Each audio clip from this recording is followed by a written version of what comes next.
You're right. Oh, are we missing then that's very Russian of you, Dan. Where the hell is my? So I can't find my headphone. yeah, we can't see you either. You know, Dan is Yeah, I'm off here trying to find my headphone. Dan is experimenting with secret Russian clock technology. Oh no! If only you had brought some microchips from the dryers in America, you could have had working headphones. I'm not gonna say anything, Vaughn. Hey, that was a nice fish you caught. I like that pipe. That was nice. Dude, it had a huge head. You let it go too. That was cool. I let all of my fish go. Hopefully, in a few years, he'll be a couple feet bigger. Dude, it was like Yeah. pretty big. All right, offensive?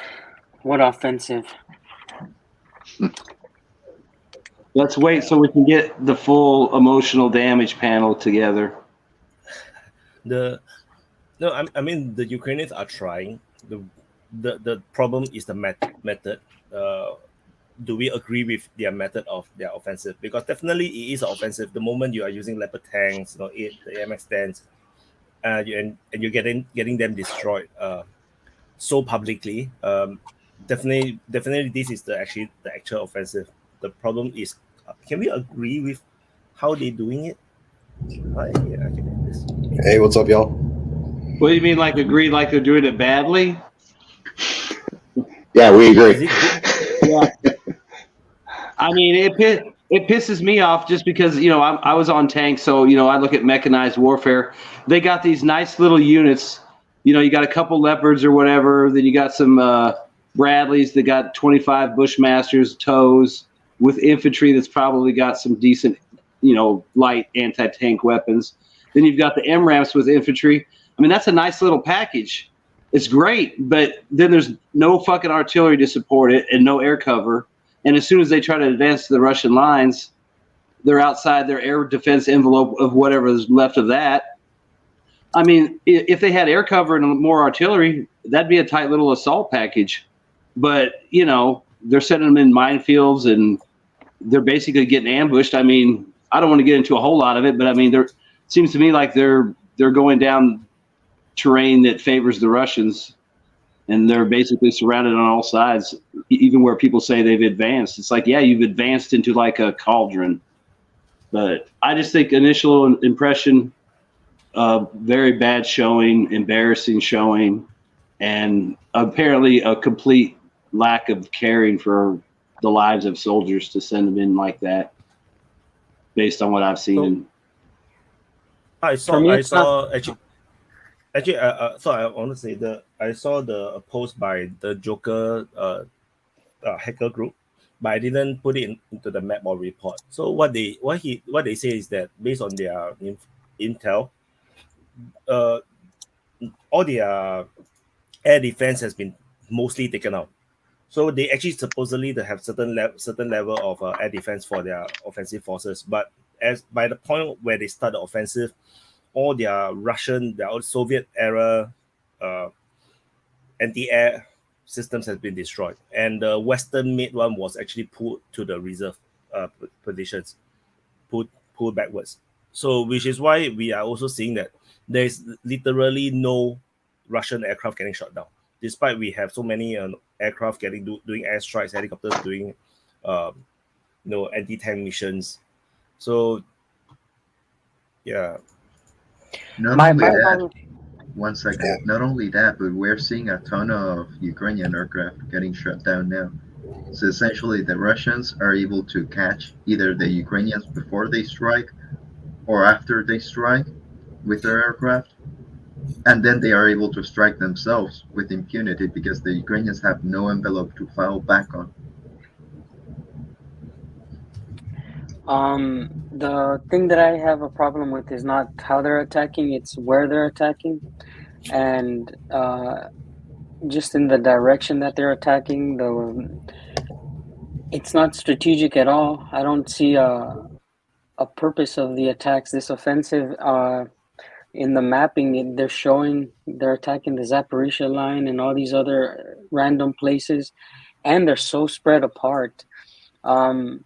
If they were smart, they would go somewhere where it's not so heavily defended, with better objectives. It's like a sport. When you get momentum and you build up confidence, the offensive has a better likeliness of being successful. But starting off so negatively, so out of I mean, if you see the map, these arrows are pointing everywhere in every direction across a huge front. So it's not the problem how they're attacking without artillery, without support. It's where they're attacking and the locations they're attacking. Yeah. What if you just put subscribers like that have subscribed for like a month or something? Why? Maybe that'll Oh fix it. yeah, I forgot to put that. Actually that's a thing. I forgot to What put that. happened? Yeah. I'll check out You're the right, YouTube you're chat. Just Yeah, to that's follow up. Just to follow If you up on. expand, oh, Craig, your voice is breaking. Oh, that's me? Oh yeah, better now. Just now there was. It's okay. I want to just agree with Dan that I don't see a logic to this particular strategy. It just seems to me that there isn't a strategy and that they're just attacking where they think they can tell a story, right?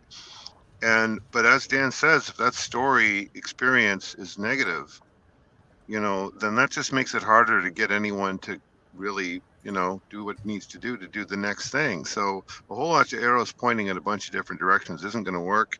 Zaporozhye is a very tough place because the only reasonable strategic objective there is to go south to Melitopol and, Mariupol, and that's really out of reach. They're not going to do that. So I think this dam breaking thing, which is the main thing I think we, have to talk about, is almost a sign of sheer desperation and craziness that they think they're going to pin this on Russia and maybe stop Russia for a few weeks from making a push to Nikoliev. I actually thought it was a prelude for an attack on Transnistria to make it harder for the Russians to relieve Transnistria. But if they don't have the strength to even take out 1,500 guys in Transnistria, or the Romanians or the Moldovans have vetoed that, then I don't see a single objective on the map. Transnistria was the last strategic objective they could have taken and held hostage. And I thought that breaking the dam was maybe a way to keep Russian relief away from it, force the Russians into a big move like a sea attack on Odessa or a south strike from Belarus through Zhytomyr and Vinnytsia into Transnistria, or a strike across into Nikoliev, but they weren't able to get the Russians to do that, and they aren't able to make that attack on Transnistria themselves. And I'm not seeing a single thing they can take on this whole map. And if you're fighting, you're dying for nothing. I don't see why you would keep doing it. You'd surrender if you could.